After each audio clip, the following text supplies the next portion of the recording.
सबसे पहले सभी भाइयों को जय बाबे दी। आज हम बात करेंगे उस जगह की जहाँ पर बाबा वड़पाक सिंह जी ने एक प्रेत को कैद किया था। जी हाँ, उसी प्रेत का नाम है वीर नाहर सिंह जी, जो आज सेवा करते हैं। चलो कहानी पर आते हैं। हिमाचल के इस इलाके में एक राक्षसी प्रेत का आतंक था। उसने सैकड़ों लोगों को मार डाला और कोई उसे रोक नहीं पाया। तब आए बाबा वड़पाक सिंह जी।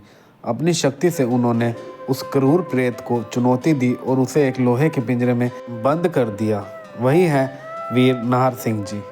तब वीर नाहर सिंह जी ने बाबा जी से प्रार्थना की कि हे तपस्वी, मुझे इस लोहे के पिंजरे से मुक्ति दो, मेरी भूल क्षमा करो, मैं अब और इस बंधन में नहीं रह सकता। तब बाबा वड़भाग सिंह जी ने कहा, तूने इस वन में बहुत उत्पात मचाया है वीर नाहर सिंह, निर्दोष लोगों को सताया है, क्या तू सचमुच पश्चाताप कर रहा है? वीर नाहर सिंह जी जवाब में कहते हैं, हाँ बाबा जी, मैं हाथ जोड़कर आपसे प्रार्थना करता हूँ, मुझे आज़ाद कर दो और मुझे अपनी सेवा में लगा लो। मैं वचन देता हूँ कि अब से केवल धर्म और सत्य के मार्ग पर चलूँगा। फिर बाबा वड़भाग सिंह जी पूछते हैं, तेरी सेवा क्या होगी? वीर नाहर सिंह जी जवाब में कहते हैं, मैं आपकी शरण में रहकर इस संसार के दुखियों की सेवा करूंगा। जो लोग भूत प्रेतों की बाधाओं से, बुरी शक्तियों से पीड़ित हैं, मैं उन्हें आज़ाद करूंगा। फिर बाबा बालकनाथ जी वीर नाहर सिंह जी की गारंटी लेते हुए कहते हैं, बाबा जी, वीर नाहर सिंह जी की बात सत्य है, मैं भी इनके लिए गारंटी लेता हूँ। इन्हें एक मौका दीजिए, ये सेवक बनकर ही रहेंगे, मैं भी इनकी सेवा में सहायक बनूंगा। फिर बाबा वड़भाग सिंह जी मुस्कुराते हुए कहते हैं, ठीक है, तेरी प्रार्थना स्वीकार हुई वीर नाहर सिंह। आज से मैं तुझे केवल एक शक्तिशाली प्रेत नहीं बल्कि एक देवता के रूप में स्थापित करता हूँ।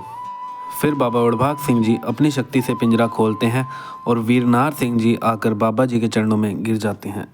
बाबा वड़भाग सिंह जी कहते हैं, उठो वीर, आज से तुम लोगों के लिए वीर देवता हो। तुम्हारी शक्ति अब सकारात्मक रूप में संसार का कल्याण करेगी। तुम मेरे डेरे पर मैड़ी में रहोगे और जो भी दुखी यहाँ आकर सच्चे मन से तुम्हें पुकारेगा, तुम उसकी सहायता करोगे। वीर नाहर सिंह जी श्रद्धापूर्वक कहते हैं, आपका आदेश मेरे लिए सर्वोपरि है बाबा जी। बाबा वड़भाग सिंह जी कहते हैं, और हाँ, सेवक को भोजन भी चाहिए, इसलिए मैं तुम्हें 2 चीज़ें भेंट करता हूँ जो तुम्हारा भोग बनेंगी। बाबा वड़भाग सिंह जी कहते हैं, आज से तुम्हारे सेवक तुम्हें प्रेम से मीठे लड्डू और गर्मा गर्म पकोड़े का भोग लगाएंगे, यही तुम्हारा प्रसाद होगा। फिर वीर नाहर सिंह जी प्रसन्न होकर कहते हैं, आपकी कृपा से बाबा जी मुझे सर्वोत्तम भोग मिला है। मैं वचन देता हूँ कि आज से मैं आजीवन आपकी सेवा और लोक सेवा में लगा रहूँगा।